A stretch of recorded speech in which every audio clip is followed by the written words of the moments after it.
When I said a tight 30, I meant the whole episode, not just the what you're reading for, Stuart.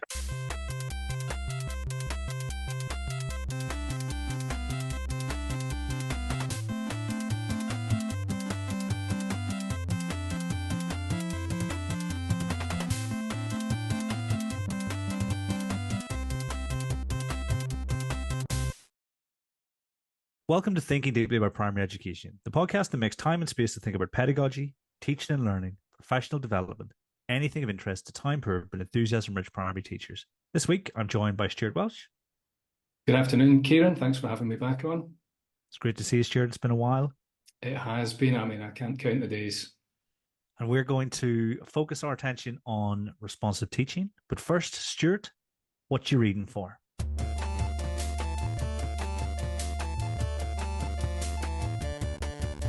Hey, what you reading for?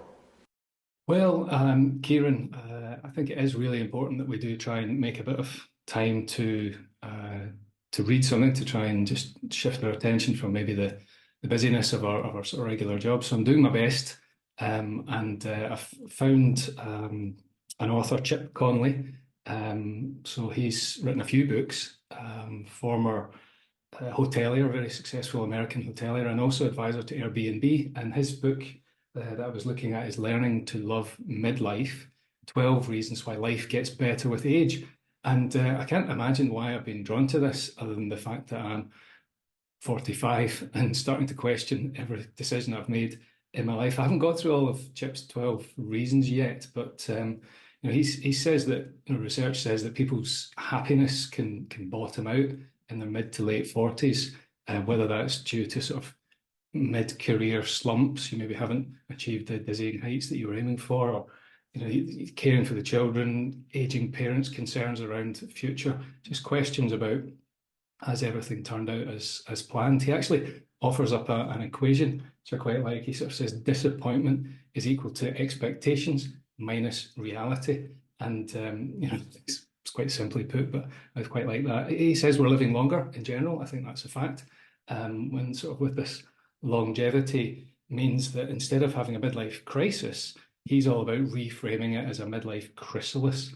And I quite like that idea, shifting the narrative from the beginning of your old age to as this sort of start of a period of just refreshment and rejuvenation. And reframing is such a powerful thing to do. He argues that as you reach your sort of mid-40s, mid to late 40s, you have this accrued wisdom, whether you really even know it or not. You've been picking up wisdom along the way. And he suggests that satisfaction comes from channeling that wisdom back into the system. So, Kieran, what are you reading for? I've got a book, Desirable Difficulties in Action, Isaac Moore, Jude Pierce. Saw Isaac speak about this at Research Ed Birmingham last weekend. And Isaac himself said, lots of the content isn't necessarily new, but what really for me makes this stand out is how it's written. It's really clear, really accessible, and there's some really interesting papers that are referenced. But it's the examples they give. They give these really great examples of how this sort of theory can be applied in real classrooms and the methods they're using. And I've actually seen people have conversations about what it might look like in their classes since then. So I reckon, I finished it in a day, but it is pound for pound one of my favorite books that I've read on sort of in the cog sci field. And so, highly recommend it. And I've actually got 2 copies because I had one sent to me. So if anyone wants that, let me know and I'll send it your way. Speaking of content that's not perhaps new, but I still think really important, so the weekly TDAPA listener may be familiar with responsive teaching. It's highly likely they are and probably implement it themselves in the classroom. But I think there's a way to go until it is commonplace, certainly in the way I envisage it. And it might be that by covering this content together, by exploring this content together, we might give our colleagues something that they can share with others who are perhaps at the beginning of their career or looking for ways to develop their practice. And so, what are the behaviors of a responsive teacher? And how do these differ perhaps from a less responsive teacher?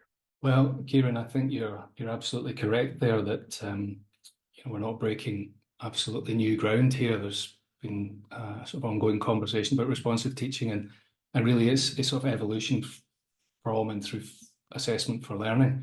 And I think the reality is that all teachers are responsive in some way. We've got this sort of shared language now, this term that we can start to apply. And once we've got a term, then we can start to break down its individual components. And so I think all teachers are on that continuum.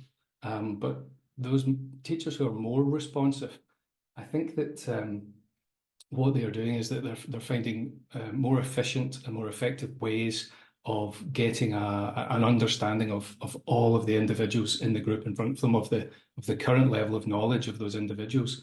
And they're doing that in a variety of ways that are not adding a huge amount of workload to them, but are giving them really valuable information so that they can then make decisions about their teaching.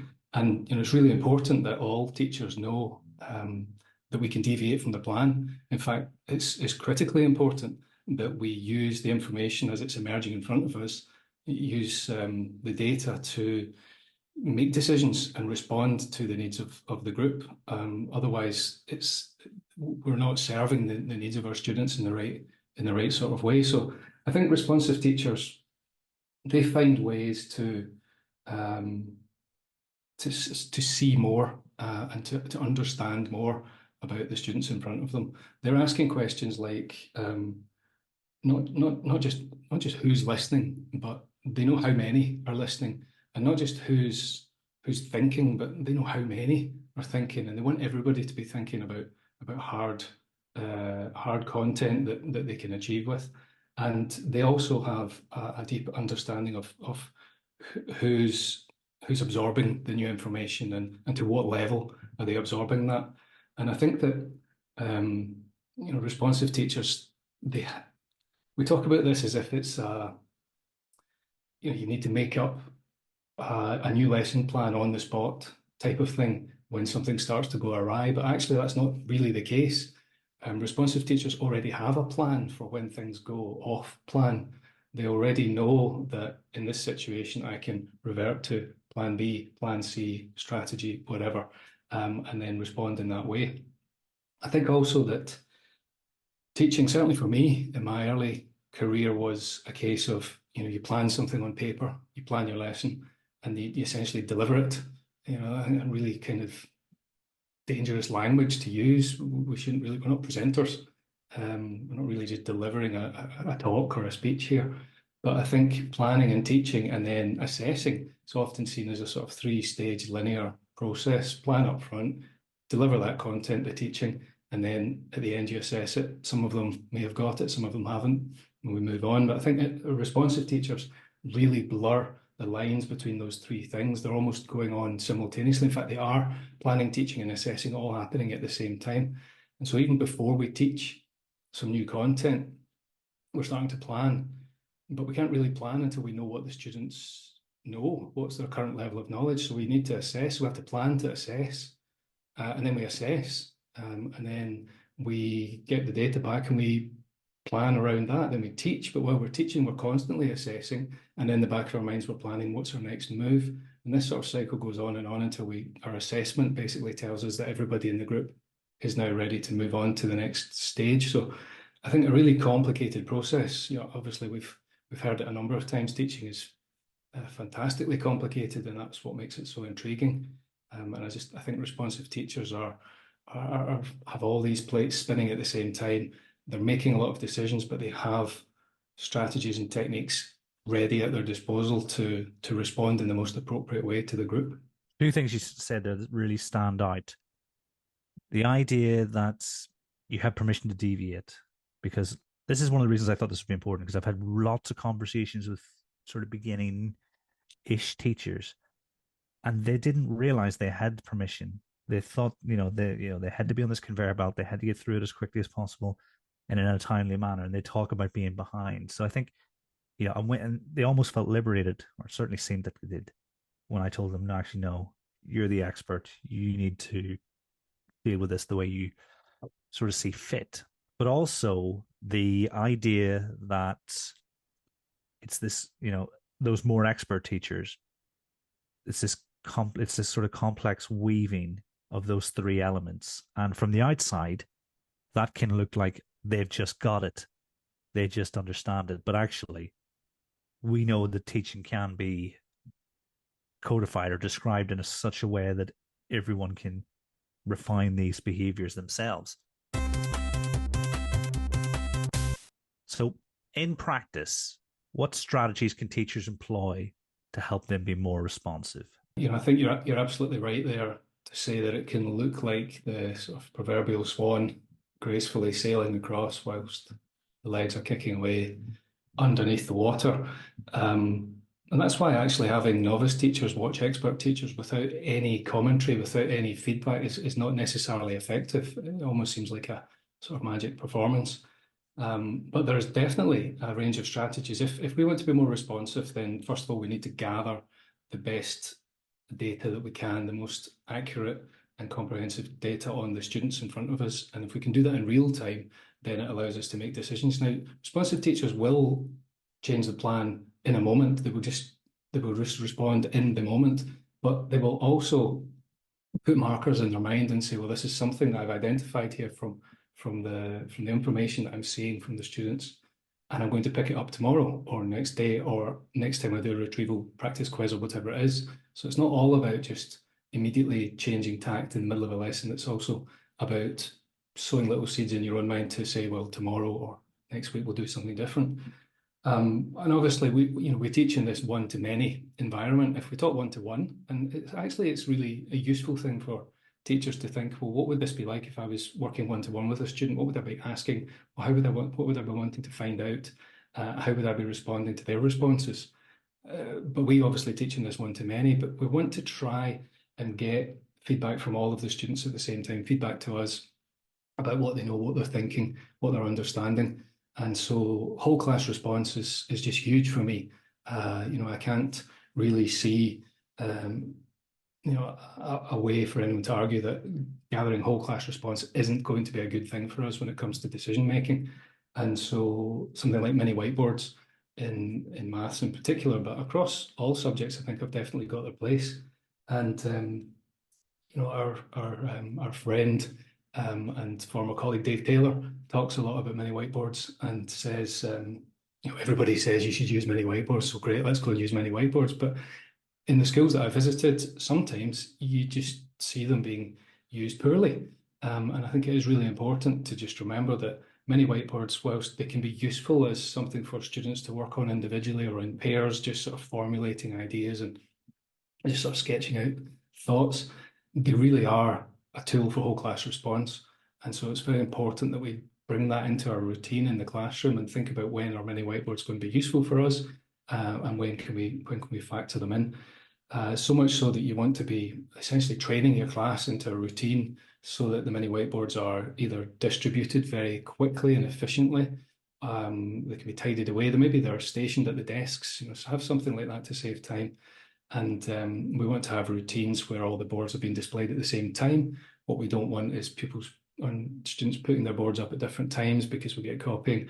All of these sort of things can be drilled in. And I think I've spoken about sort of routines in many whiteboards before, but it's such a powerful tool to use if used appropriately. Not ideal for extended response type questions. You want to use this for shorter response knowledge type questions, because otherwise we end up with students being finished really quickly and other ones taking a long time.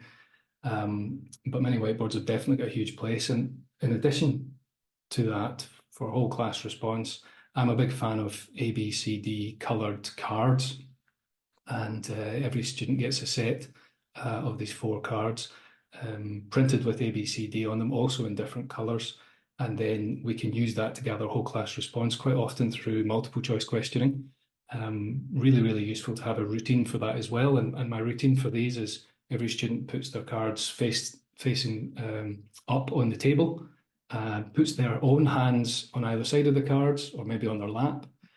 Teacher will pose a question and say, okay, don't touch your cards. I want you to have a look at the question, think about it, give that thinking time, perhaps even build in some signal for students to let you know that they're ready with an answer.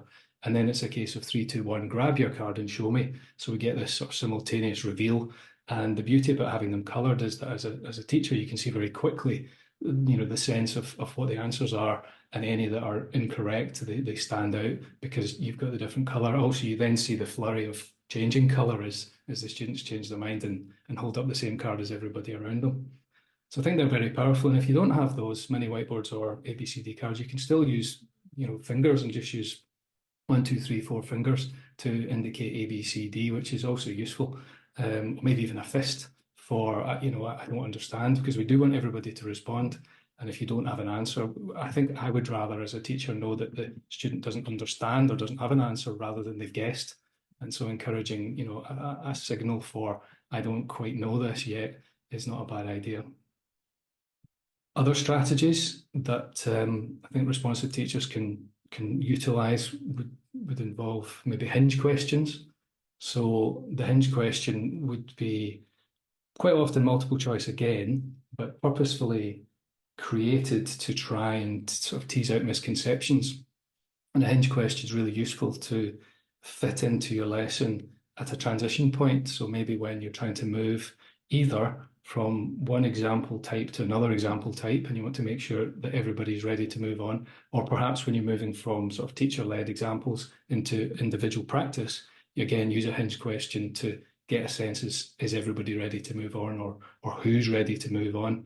And hinge questions can be multiple choice, as I said, so that ABCD coloured cards can come into that again, and they're really useful. Exit tickets. There's a blog on the Alpha website I wrote about exit tickets. I think that they are a really powerful resource, and one that teachers have good control over, because you can really control the timing. For me, I'm a big fan of using a single question exit ticket type assessment tool during independent practice. So the students are underway, they're working on something, you just go around quietly, putting a small slip of paper on their desks. Once you've done that, say to them, you guys are working really well, fantastic. I want you to stop for 2 minutes, flip that piece of paper over, answer that question, and then put it back face down on the desk in front of you. Go back to your practice. So we haven't really had a huge disruption. There's no time limit really, because some will take a little longer, but then they've got something to go back to do afterwards. You can then walk around the room, pick up these exit tickets, and start having a look at the responses, making decisions. Do I need to stop them all now because everybody's got the same mistake? Is there a small group that I can work with just now, or maybe tomorrow? Is it whole class sort of feedback, more examples tomorrow? Really powerful exit tickets. What's the difference between a hinge question and an exit ticket? And how often or how frequently would you use exit tickets? So 2 very good questions. I think the hinge questions and exit tickets, there is an overlap in what you could be giving there. But the hinge questions you would use sort of mid-lesson to make a decision about whether we're going to do more examples of the same type, because clearly not all students are understanding what's going on, or maybe with the hinge question that tells the teacher that it's okay to move on to independent practice. And I think an exit ticket has a little bit more flexibility, because it doesn't necessarily have to test today's new idea. You could actually use it as a sort of form of retrieval, and then it just gives you an opportunity as a teacher to maybe check back to something you did a couple of days ago, or perhaps to be testing some prerequisite knowledge that you know is needed for something you're about to teach soon. And it doesn't quite have the same in the moment, it doesn't necessitate the same in the moment response from the teacher. You can take your time. The way they're designed, I've seen all sorts of exit tickets. I like them to be short, because then it means you can mark them very, very quickly. But you sometimes get multi-part exit tickets, testing a sort of a cascade or a series of increasingly difficult questions around the same one. And that again is useful in a slightly different way. And that's maybe where it would differ again to hinge questions. So the writing process is the same. You're trying to draw out as much information as possible from this sort of carefully worded question, but when and where you use it differs. I mean, in my mind, the exit part is the exit of the episode. So you say you've gone through maybe 3, 4, 5, 6 days, and you're thinking, right, okay, I need some sort of justification for continuing on. Do you reckon that's how it's mostly realized in classes? Where they're used? Because I'm not sure how consistently they are used across the system. I think that's an interesting perspective to sort of take that word exit sort of literally in that sense, whereas some others are taking it in the sense of exiting the room type of thing rather than exiting from the learning episode. And you do need something that's going to allow you as a teacher to sort of confidently put a cap on this um, section of teaching, this idea that you've been teaching. And so using an exit ticket to perhaps test the sort of sum total of the idea. So maybe not just one individual skill, but more than that. I think is a very strong idea and just shows that there's a lot of flexibility. I think at the end of the day, all of these things are sort of questioning tools. They're all assessment tools.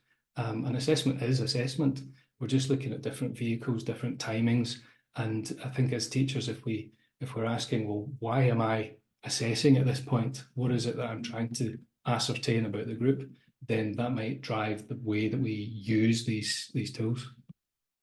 I mean, and I genuinely was asking because I mean, this is not necessarily something that ever really featured in the sort of learning episodes that I was promoting. You know, I've always had an awareness of. I remember Bruno Reddy talking about exit tickets on Craig Barton's podcast way back, but it's never something I ever got round to implementing. I know Matt Swain does it, stuff like that.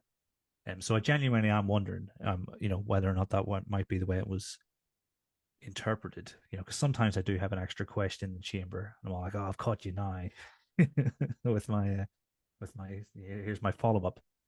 But yeah, so I mean, I think it's really interesting to think about that, and it is about the purpose at the end of the day, isn't it? You know, what are we doing this for? And that'll sort of guide our practice. I mean, are there any other strategies teachers can employ? You know, we might be able to talk in a few moments about a sort of a learning episode and how this might sort of play out in the classroom, but certainly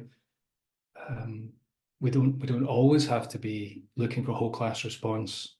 You know, we want to also try and test who in the class is understanding. We want to try and test for some understanding, and sometimes that really does require a sort of line of questioning of an individual or of individual students. And so, you know, hands up is something I used to do all the time in my class, and I always thought I'd really achieved something when I would say, okay, hands up, who can tell me this?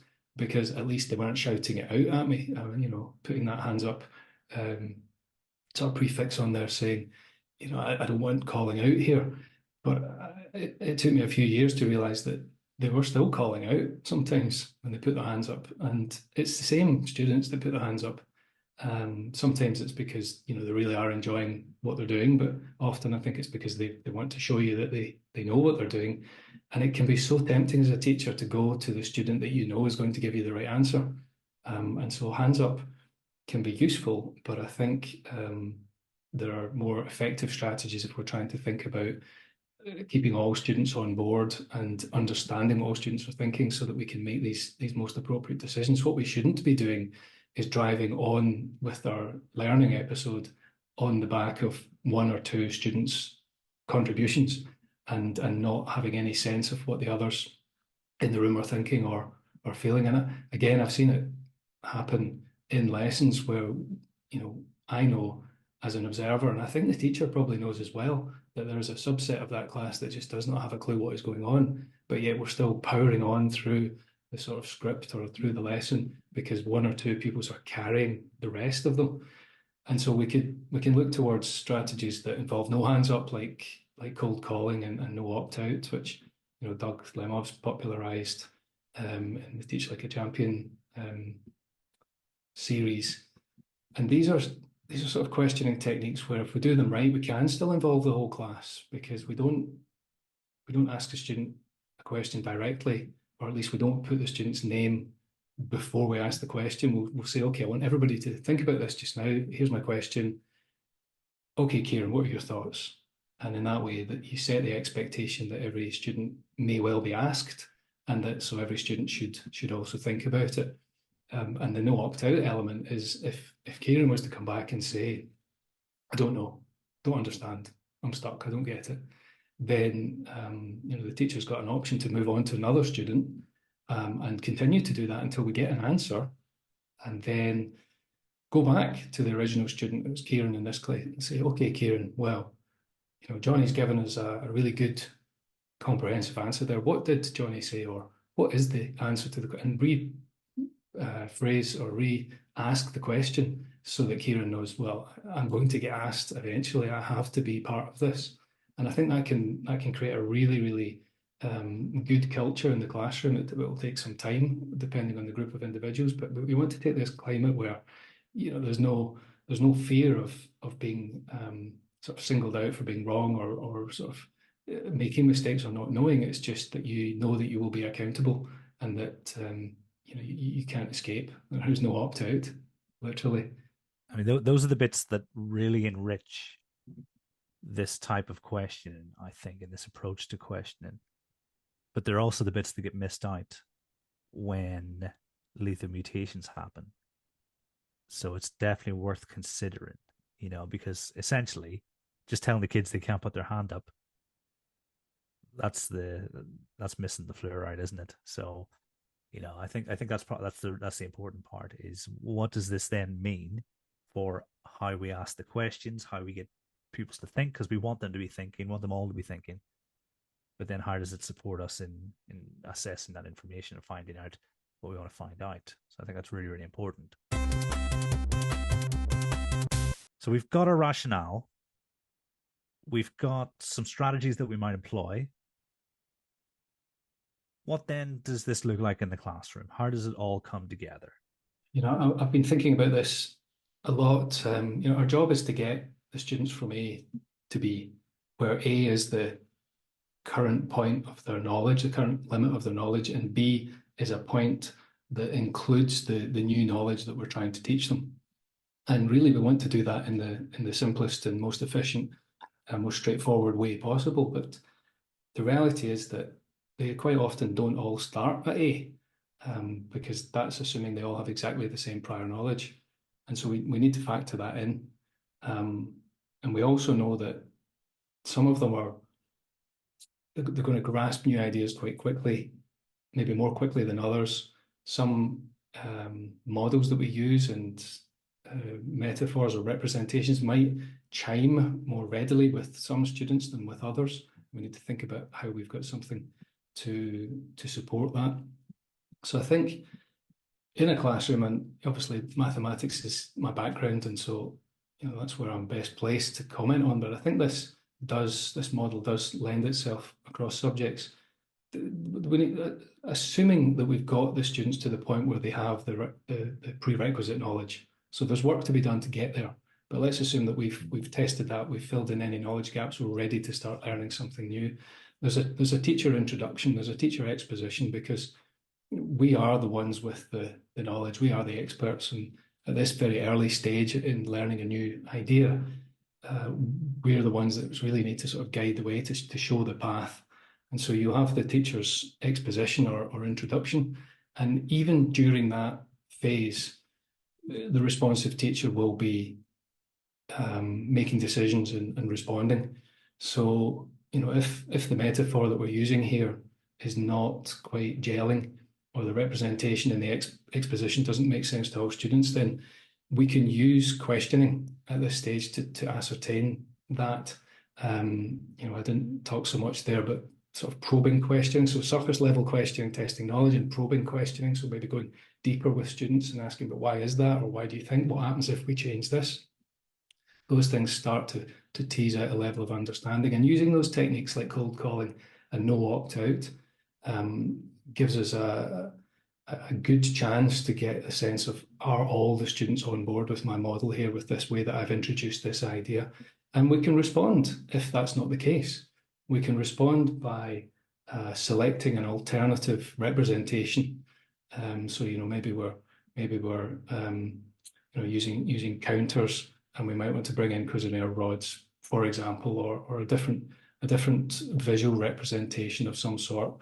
So we can respond by choosing an alternative representation. But what I think is important here is that even at this exposition phase, we can plan for these eventualities. We can have an additional representation at our disposal and ready to bring it on board if the data that we're receiving tells us that we can do that.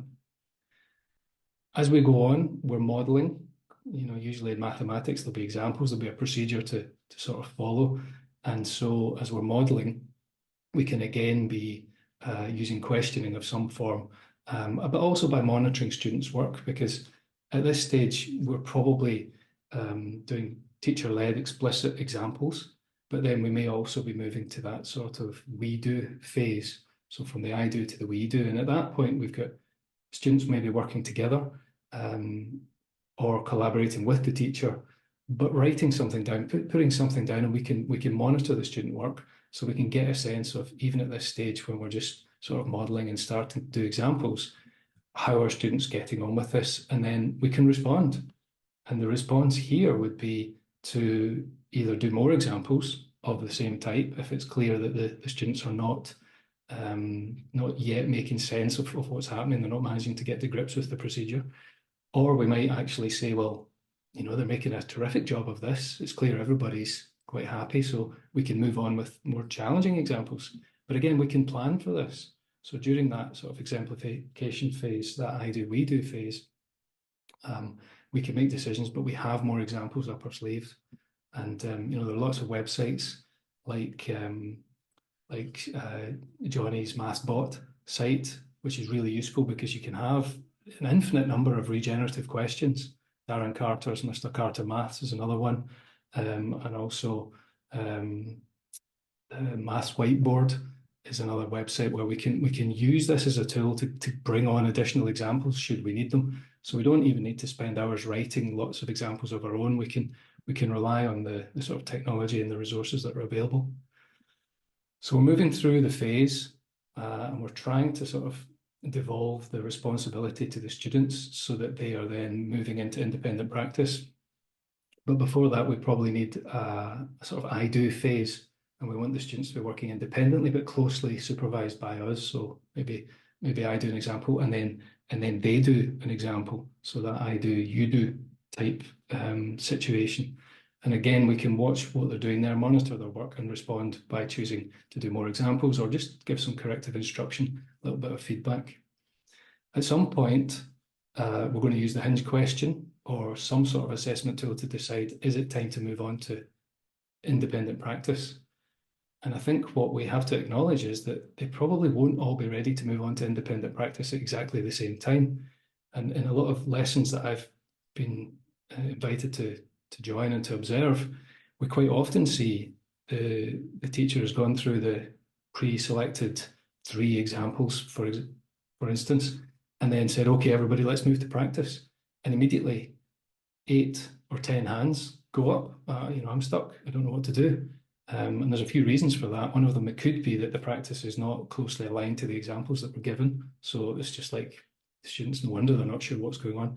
But also that there was an opportunity there for the teacher to have used a hinge question type tool to identify those 8 students and to say, okay, I want everyone to move on to independent practice, but you guys just come down to the front. I'm going to do a few more examples with you.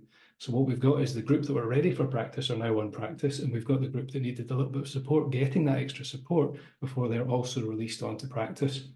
Now, during independent practice, we want to get around that room. We want to forensically monitor, and we've heard that phrase a few times now, but looking really closely at student work. We don't want to get stuck necessarily with one individual student, helping them, you know, by basically having to sort of reteach or spend a lot of time with them, because we need to get around everybody to get a sense of what's going on in that room. It might be everybody's struggling with the same thing. Okay, let's all stop, folks. I've not explained this very well. Let's go back and do some more examples. So let's not try and get stuck with one student during independent practice. Let's get around them all to get a sense of how they're doing. And then some of them will be finished. So we need to have some sort of enrichment available. And that's something that we can plan for and we can prepare for. And it doesn't have to be a fresh task every time. And it doesn't have to relate to today's idea that you're learning. It could be some longer sort of piece of work that they've been working on for a few days or a few lessons or more than that. Whilst we then continue to support those students that are on independent practice. But I think what's important here is that we can prepare those enrichment materials in advance. We can plan for that. So there's no time in this cycle where we're having to really make something up on the spot. We should have our examples in our back pocket. We should have our enrichment in our back pocket. We've got our assessment tools like hinge questions, etc., that we can use to gather the information to help us decide which students are where on this kind of crazy fairground ride that we've created. And then at the end of it, everybody can get to enrichment, because that's so often missed out for a lot of students. They don't get the opportunities to apply the new knowledge, whether it's today's new knowledge or knowledge they've picked up in previous lessons. They don't get to apply it, but we want to be able to try and make sure that we do give everyone that opportunities to move on to enrichment. But importantly, I think throughout all of this, we don't need to make things up. We can plan for each stage of this sort of learning cycle, this learning process. I think I remember you had obviously it was a secondary example, maths department. And with them, you practiced or you taught them how to write those kinds of hinge questions, just in terms of being prepared. And then from there, they were going to use department time. So I'm just thinking, do you reckon schools could get together, do some authoring together of the types of questions that might be beneficial, and then make that a part so that, like I said, teachers aren't using their planning time, but actually might be a good use of CPD time? What do you reckon? I think that is a good idea. The beauty with hinge questions in particular is they need to be tied to the specific kind of core of what it is that you're trying to teach in this lesson or this little idea. And so the hinge questions are inherently recyclable. Whereas other things can change depending on the group in front of you. The way that you choose your examples, you structure the examples, the gradient of difficulty through your examples will be different depending on different groups that are in front of you. So hinge questions, there's value in collaboratively creating those, because at the heart of that experience, everybody needs to understand what this bit of maths actually is. So that is an opportunity to gain a deeper understanding of the curriculum. Then we've got this opportunity for more experienced colleagues to say, well, we know what they get wrong here. We know the common misconceptions, and maybe less experienced colleagues might not have had the chance to pick that up yet. So we're collaboratively building these hinge questions. I think at a department level, it's very, very good. You're in your context, you've got your curriculum, you're working to understand that together, and then you've got this shared resource. I don't see why there isn't a possibility of something broader. There are things available online just now, multiple choice questions, where they're very well designed so that the misconceptions, or sorry, the wrong answers or the distractors are feasible if a student has a specific misconception. And in some cases, teachers perhaps at a very simple level sort of are correct answer seekers. We want to find give me the right answer, give me the right answer, give me the right answer. But getting wrong answers is equally valuable if the question we've asked in the first place is cleverly constructed, because wrong answers tell you a huge amount about who's thinking and what are they thinking about. One of the TDAPE regulars was asking for some reading on hinge questions recently. It's been a long week, so I can't remember exactly who, but there may be a rebuttal / follow-up episode. And obviously I'll get you both in the same call, the same room, to go through that, because I can't remember what the angle was, but nothing was resolved. It was just a little bit of a tiny conversation. But what I think you've given us is something that's definitely food for thought in terms of how we enact these sort of ideas in the classroom. And I think if anyone is keen to refine their approach in the classroom, then this might be, I think, really helpful. All that's left to do is say thank you very much for joining me. You are very welcome, Kieran. Thank you very much for having me on again. And everyone at home, until next time, thanks for listening.